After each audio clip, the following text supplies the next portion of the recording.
अस्सलाम वालेकुम। टीम 10 की तरफ से ये स्कोर्स का लेक्चर 2 का पार्ट 2 है। काइंडली पेन पेपर पेंसिल आप पकड़ लें ताकि आप इंपॉर्टेंट पॉइंट्स को नोट डाउन कर सकें। इस लेक्चर में हम पोर्टफोलियो मैनेजमेंट डिस्कस करेंगे। पोर्टफोलियो मैनेजमेंट सबसे इम्पॉर्टेंट टॉपिक है आपके पूरी ट्रेडिंग जर्नी का। कोर्स में हम रिस्क टू रिवॉर्ड रेशियो के बारे में पढ़ेंगे और उसके कुछ एग्जांपल्स देखेंगे, और फिर उसके बाद हम पोर्टफोलियो और मनी मैनेजमेंट पे डिस्कस करेंगे। तो दोस्तों, अब बात करते हैं रिस्क टू रिवॉर्ड रेशियो की। ट्रेडिंग में तीन तरह की चीज़ें होती हैं, बाइंग और सेलिंग। तो इसके बाद होता है टेक प्रॉफिट। इसको आप टीपीपी कहते हैं। टेक प्रॉफिट का मतलब ये है कि आपने एक चीज़ बाई की और जो आपने उसका टारगेट रखा है जिस पे आप उसको सेल करोगे, तो वो आपका टेक प्रॉफिट है। और तीसरी चीज़ होती है स्टॉप लॉस यानी एसएल। इसका मतलब ये है कि आपने एक चीज़ बाई की और उसका आपने एक प्राइस सोचा हुआ है कि हाँ, अगर ये इस प्राइस तक ये गिरी और मैं इतने लॉस में इसके यहाँ पे एग्जिट हो जाऊंगा, तो इसको कहते हैं स्टॉप लॉस।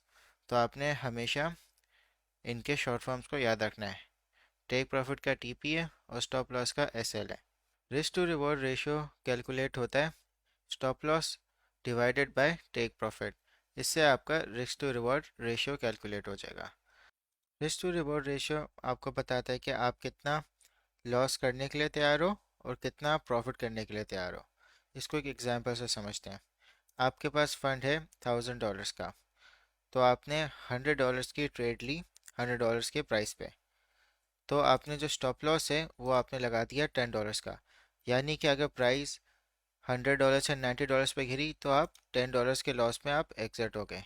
और आपने टेक प्रॉफिट लगाया $20 का, कि प्राइस अगर 120 पे चली गई तो आप $20 के प्रॉफिट पे आप एग्जिट हो गए। तो आपने जो अपना ट्रेडिंग लेवल रखा हुआ है कि आप $10 का लॉस बर्दाश्त करोगे या आप $20 का प्रॉफिट आप कमाओगे, तो आपका रिस्क टू रिवॉर्ड रेशियो 1:2 हो गया। दोस्तों, एक बहुत इंपॉर्टेंट बात है, आपने कभी भी आपने 100% अपने फंड को किसी भी ट्रेड में नहीं लगाना। मैं इसको लिख रहा हूँ कि never trade 100% of your fund और कैपिटल, क्योंकि ये एक ऐसी मिस्टेक है कि ये आपको मार्केट से आउट कर सकती है। देखें, मार्केट 24/7 होगी, मगर जो आपका कैपिटल है वो आपको मार्केट में रख रहा है। क्योंकि अगर आप 100% अपना फंड एक ट्रेड पे लगा देते हैं तो उसका प्रॉफिट 100%, 200%, 300% जितना भी होगा वो प्लस में जा सकता है। मगर अगर वो माइनस में गया तो वो एक ही दफ़ा 100% माइनस में जाएगा और ज़ीरो हो जाएगा।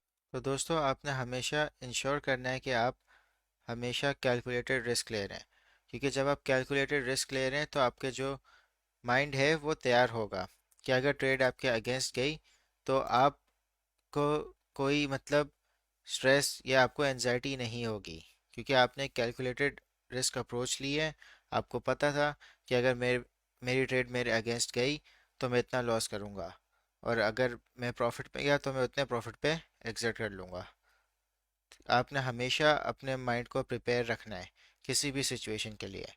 अगर आप कोई इस टाइप की ट्रेड लेते हैं जहाँ पे आपने रिस्क कैलकुलेट नहीं किया हुआ और वो ट्रेड आपके अगेंस्ट जाएगी, तो वो आपका स्ट्रेस, आपका कॉन्फिडेंस, आपको बिल्कुल वो आपको डिप्रेस कर देगी।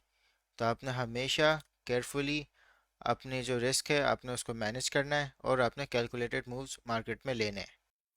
दोस्तों, दुनिया का हर ट्रेडर या बिजनेसमैन हमेशा बिजनेस में लॉस करता है। लॉस जो है वो आपका हमेशा जर्नी का पार्ट होगा। क्योंकि अगर आप कभी लॉस नहीं करोगे तो इसका मतलब ये है कि आप हमेशा अपने लक पे रिलाई कर रहे हो, और जिस दिन आपका लक रन आउट होगा उस दिन आपका 100% आपका पूरा फंड या कैपिटल वाइप आउट हो जाएगा। आप मार्केट से बिल्कुल आप एग्जिट हो जाओगे। तो जो लॉस है वो आपकी ट्रेडिंग साइकिल का एक पार्ट है, आपने उसको एक्सेप्ट करना है। आप हमेशा नहीं जीतोगे, आप हारोगे भी। तो आपने हमेशा ये अप्रोच रखनी कि आपने बेहतर से बेहतर होना है। तो मैं आपको एग्जांपल्स दे रहा हूँ रिस्क टू रिवॉर्ड रेशियो की, कि आपने अगर आप इस टाइप का रिस्क टू रिवॉर्ड रेशियो बनाओगे तो आप क्या प्रॉफिटेबल होगे या आप लॉस में होगे। तो दोस्तों, अब हम देखते हैं कि आप किस तरह आप अपना रिस्क टू रिवॉर्ड रेशियो आपने सेट करना है। तो हम कुछ एग्जांपल्स देखते हैं। पहले एग्जांपल में अगर आपका स्टॉप लॉस $20 का है और आपका टेक प्रॉफिट $10 का है, तो जो आपका रिस्क टू रिवॉर्ड रेशियो बनेगा 2:1। अगर आप 10 ट्रेड्स करते हो और उनमें से आपकी 50% सक्सेसफुल होती हैं, यानी आपकी 5 ट्रेड्स सही गई, तो और 5 ट्रेड्स आपकी गलत गई, तो आप फिर भी $50 के आप लॉस में हो गए। अगर आप इस टाइप का स्टॉप लॉस और टेक प्रॉफिट रखते हो जिसमें आप 2:1 आपका रेशियो बन रहा है, तो आपने ये बिल्कुल अवॉइड करना है। और सेकंड टाइप, जहाँ पे आपने इक्वल रखा हुआ है, स्टॉप लॉस भी $10 का और टेक प्रॉफिट भी $10 का, 1:1 रखा हुआ है, और इसमें भी आप 50% ट्रेड्स आपकी सही गई, 50% ट्रेड्स आपकी गलत गई, आप नेट पे हो जाओगे, यानी कोई इसका इम्पैक्ट नहीं होगा। थर्ड टाइप में आपने स्टॉप लॉस $10 का रखा और टेक प्रॉफिट $20 का रखा, तो आपका रिस्क टू रिवॉर्ड रेशियो बन गया 1:2, और आपकी 5 ट्रेड्स सही गई और 5 ट्रेड्स आपके अगेंस्ट गई, इसके बाद भी आप $50 प्रॉफिट में हो गए। जो फोर्थ टाइप है, जिस जहाँ पे $10 का आप लॉस कर रहे हो और $30 आप प्रॉफिट कर रहे हो, तो आपका रिस्क टू रिवॉर्ड रेशियो 1:3 हो गया। आपकी 5 ट्रेड्स सही गई, 5 ट्रेड्स आपकी गलत गई, इसके बाद भी आप $100 प्रॉफिट में हो गए। और फिफ्थ टाइप अगर आप देखें, आपने जो लॉस है वो आपका $10 का है और आपका टेक प्रॉफिट $40 का है, और रिस्क टू रिवॉर्ड रेशियो आपका 1:4 है, और आप सपोज कर लो कि आपकी 25% ट्रेड सही गई, यानी आपकी 3 ट्रेड्स सपोज कर लो सही जाती हैं और 60 ट्रेड्स आपके अगेंस्ट जाती हैं, इसके बाद भी आपने $150 कमा लिए। तो आपने हमेशा रिस्क टू रिवॉर्ड रेशियो हमेशा आपने ज़्यादा रखना है कि आपका रिवॉर्ड ज़्यादा होए और लॉस आपका कम से कम होए। दोस्तों, अब हम बात करते हैं पोर्टफोलियो मैनेजमेंट पे। पोर्टफोलियो मैनेजमेंट में आपके पास हमेशा 3 टाइप्स के अकाउंट्स होने चाहिए। सबसे पहले आपका ट्रेडिंग अकाउंट होना चाहिए। इस पे आप इंट्राडे, स्कैल्पिंग, स्विंग ट्रेडिंग, आप किसी भी ट्रेडिंग आप इस अकाउंट पे करोगे। आपने डिसिप्लिन ट्रेडिंग करनी है। डिसिप्लिन ट्रेडिंग इसलिए क्योंकि अगर आप डिसिप्लिन मेंटेन नहीं करोगे तो आपका जो अकाउंट है ये वैनिश हो जाएगा। सिर्फ डिसिप्लिन से ही आपका ये जो अकाउंट है ये ग्रो करेगा। दूसरा अकाउंट आपका विश अकाउंट है। विश अकाउंट आपका फुल रिस्क और हार्ड पे होगा। इसका मतलब ये है कि जब आप डेली चार्ट्स पे बैठोगे तो आपको नज़र आएगा कि ट्रेड बनती है, बाय या सेल करना चाहिए। तो ये जो आपको फीलिंग बार बार आएगी, तो आपने उसको इस अकाउंट में करना है। अगर आप इस तरह की ट्रेडिंग अपने ट्रेडिंग अकाउंट पे करोगे तो वो बिल्कुल वैनिश हो जाएगा या श्रिंक हो जाएगा। तो आपने जो भी इस टाइप के ट्रेड्स हैं वो आपने अपने विश अकाउंट पे करते हैं। इसको आप ये भी समझ लें कि फोमो में आके आप ट्रेड कर रहे हो। फोमो का सिंपल मतलब ये है फियर ऑफ मिसिंग आउट, यानी कि आप नहीं चाहते कि आप अब कोई भी अपॉर्चुनिटी को मिस करो। तो आप इस टाइप की जो भी ट्रेडिंग है आप अपने विश अकाउंट में करो। तीसरा आपका अकाउंट है इन्वेस्टमेंट अकाउंट। यहाँ पे आपकी लॉन्ग टर्म होल्डिंग्स हैं। ये हाईली रिकमेंडेड है कि आप इन्वेस्टमेंट अकाउंट अपना मेंटेन करो, क्योंकि अगर आप भले ट्रेडिंग अकाउंट या विश अकाउंट से कमाओ ना कमाओ, आप अपने फ्यूचर में अपने इन्वेस्टमेंट अकाउंट से आप कमा लो। यहाँ पे आपने सिर्फ तब पैसा लेके आना है जब आपको मार्केट बॉटम लगे, और आपने यहाँ पे तब सेल करना है जब आप मार्केट के टॉप पे। तो ये आपका फ्यूचर का पैसा है यहाँ पे, तो आप इसको लाजमी अपने पास एक मेंटेन रखें। अब सवाल ये है कि आपने कितना पैसा अपने टाइप्स ऑफ अकाउंट्स में रखना है।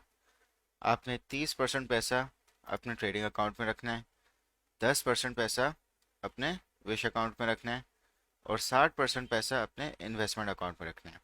अगर आप इस परसेंटेज से अपना पैसा डिवाइड करेंगे, तो इन केस अगर आप ट्रेडिंग अकाउंट आपका नेगेटिव में भी जाता है और इवन विश अकाउंट में भी जाता है, मगर जो आपका इन्वेस्टमेंट अकाउंट होगा वो आपको लॉन्ग टर्म सिक्योर कर लेगा। अब हम बात करते हैं कि आपने इन अकाउंट्स को कैसे मेंटेन करना है। सपोज़ कि अगर आप ट्रेडर हैं, आपके पास $1000 हैं अपने ट्रेडिंग अकाउंट में, आपने 25% उसको कैश में रखना है। अगर आप क्रिप्टो में कर रहे हैं तो आपने उसको स्टेबल कॉइन्स में रखना है, और अगर आप स्टॉक्स कर रहे हैं, फॉरेक्स कर रहे हैं, तो वो आपका कैश में होना चाहिए। तो आपने नेक्स्ट 25% जो है आपने उसको पंप एंड डंप में रखना है। क्रिप्टो में पंप एंड डंप कॉइन्स बहुत होते हैं, जैसे $100 पे चले गया और $10 पे गिर गया, तो एक बहुत ज़्यादा रिस्की मूवमेंट होती है। तो उसके लिए आपने 25% अपना अमाउंट रखना है, वो भी आपके $250 हो गया। फिर अपने इन्वेस्टर अकाउंट में आपने सेम 25% आपने कैश में रखना है, और जो 50% है वो आप हाई कैप कॉइन्स में इन्वेस्ट करेंगे, और 25% आप मिड कैप कॉइन्स में करेंगे। फिश अकाउंट में तो आप 100% आप ट्रेडिंग करेंगे फुल रिस्क पे, और जो फुल आपको इंट्यूशन या फीलिंग आ रही है, आप इसमें 100% आप ट्रेडिंग करेंगे अपने अमाउंट पे। अब आपने मनी मैनेजमेंट किस तरह करनी है, जो आपको मैंने अभी सारा कॉन्सेप्ट बताया, मैं आपको एक एग्जाम्पल की तरह समझा देता हूँ। जैसे आपके पास 1 लाख रुपए हैं, तो आप 30,000 रुपये अपने ट्रेडिंग अकाउंट में रखोगे। फिर उसके बाद उसमें से आपने 7,500 कैश में रखना है। आप 7,500 से पंप एंड डंप में आप ट्रेडिंग करें। फिर 7,500 में आप हाई कैप कॉइन्स में ट्रेडिंग करें। फिर उसके बाद जो आपके पास 7,500 बचा है, फिर आप उसको मिड कैप कॉइन्स में ट्रेड करें। फिर आप अपने इन्वेस्टमेंट अकाउंट में आपके 60,000 रुपये होंगे, उसमें 15,000 आपका हमेशा कैश में होगा। 30,000 आप हाई कैप कॉइन्स में इन्वेस्ट करें। फिर 15,000 आप मिड कैप कॉइन्स में इन्वेस्ट करें। फिर लास्टली आपका जो विश अकाउंट होगा वो 10,000 रुपये का होगा, उसमें आप 100% आप ट्रेडिंग करें। अब ये जो कैश रखने का मेन मकसद ये है कि ये आपका एक इमरजेंसी फंड है, कि अगर आपकी कोई ट्रेड गलत हो जाती है, तो आप इस कैश से आप उसको वापस आप रीलोड कर सको। तो आपने हमेशा कैश में आपने मेंटेन रखना है एक इमरजेंसी फंड। आप किसी भी फाइनेंशियल मार्केट्स में याद रखें कि बहुत हाई रिवॉर्डिंग है, मगर हाई रिस्क उन लोगों के लिए है जो ट्रेडिंग कर रहे हैं बगैर किसी एनालिसिस के। वो वक्ती तौर पे जीत सकते हैं, मगर लॉन्ग टर्म में वो बहुत कुछ लूज़ कर जाएंगे। जितना उन्होंने ज़्यादा कमाया है, उससे कहीं ज़्यादा वो लूज़ कर जाएंगे। तो आपने हमेशा एनालिसिस के साथ अपना रिस्क को कैलकुलेट करके, तो आप हमेशा स्ट्रेस फ्री रहेंगे, क्योंकि आपने अपनी वर्किंग की हुई होगी। जैसा कि मैंने आपको एक्सप्लेन किया था डॉलर कॉस्ट एवरेजिंग में, अगर आप बिटकॉइन में $1,000 हर मंथ लगाते हैं, और आप फिर आप उसको अगर आप सेल करेंगे 3 साल 5 साल या 10 साल बाद, हो सकता है आपको जो रिटर्न मिले वो 10 गुना, 20 गुना, 25 गुना भी हो सकता है। तो आप लॉन्ग टर्म विजन पे आप फोकस करें, और याद रखें हमेशा जो आपकी अर्निंग आएगी वो आपकी लर्निंग के बाद आएगी। तो आपने हमेशा लर्निंग पे फोकस करना है, अपने कॉन्सेप्ट्स को इतना क्लियर रखना है कि जब आप रियल ट्रेडिंग में आप जाएंगे तो आपके पास माइंडसेट और कॉन्फिडेंस होगा। याद रखें हमेशा वो बंदा हारेगा फाइनेंशियल मार्केट्स में जो बहुत ही शॉर्ट टर्म में ज़्यादा प्रॉफिट बना ले, क्योंकि लॉन्ग टर्म में वो बहुत ज़्यादा लॉस करेगा। तो हमेशा इस टाइप का बंदा हारेगा। तो आपने हमेशा अपने कॉन्सेप्ट्स पे, अपने रिस्क पे, इस पे आपने फोकस करना है। और सबसे ज़्यादा मुश्किल काम जो फाइनेंशियल मार्केट्स में वो है कि आपने कुछ नहीं करना। जब आप इस सिचुएशन में आएंगे तो आप रिसर्च पे फोकस करें। आप जितना आप एनालिसिस कर सकते हैं आप उस पर फोकस करें, ताकि जब आप अपना मूव करें तो उस पर आपकी वर्किंग होएगी, उस पर आपका रिस्क कैलकुलेटेड होगा। तो इसमें जो आपके सक्सेस के चांसेस हैं वो काफ़ी ज़्यादा हाई हो जाएंगे। मेरी तरफ से आप सबको रिकमेंडेशन है, आप जितनी लर्निंग कर सकते हैं आप करें, फिर उसके बाद आप ट्रेडिंग में आएँ। देखें, अगर आप जो भी आप अर्न कर रहे हैं उसको आप अगर अपने बैंक में रखेंगे तो वो डिक्रीज़ होता जाएगा हर साल, क्योंकि इन्फ्लेशन है। इन्फ्लेशन से उसकी वैल्यू हर साल कम होगी। तो आपने इन्फ्लेशन के इफेक्ट से बचने के लिए आपने हमेशा इन्वेस्टिंग करनी है, आपने पैसे से पैसा बनाना है। इस लेक्चर को अब हम कंप्लीट करते हैं। मैं उम्मीद करता हूँ कि आपको सारे कॉन्सेप्ट्स बहुत क्लैरिटी से समझ आ गए होंगे। तो अब हम क्विज़ पे जाते हैं। दोस्तों अब हम क्विज़ पे आते हैं। पहले क्वेश्चन में आपने risk to reward ratio calculate करना है। आपको मैंने 3 कैलकुलेशंस दी हुई हैं। इसमें आपको टेक प्रॉफिट और स्टॉप लॉस दोनों दिए हुए हैं। फिर आपने दूसरे क्वेश्चन में ये एक्सप्लेन करना है कि आप किस तरह ट्रेड करेंगे तीनों टाइप्स ऑफ अकाउंट्स में, ट्रेडिंग में, इन्वेस्टिंग में और विश में। लास्ट क्वेश्चन में आपने पोर्टफोलियो कैलकुलेट करना है। आपके पास दो पोर्टफोलियोज हैं, पहला आपका $10,000 का है, दूसरा 50,000। आपने पूरा इनका पोर्टफोलियो कैलकुलेट करना है, और आप याद रखें आपने इनके टाइप्स ऑफ अकाउंट बैलेंसेस भी बताने, कि ट्रेडिंग में कितना होगा, इन्वेस्टिंग में कितना होगा और विश में कितना होगा।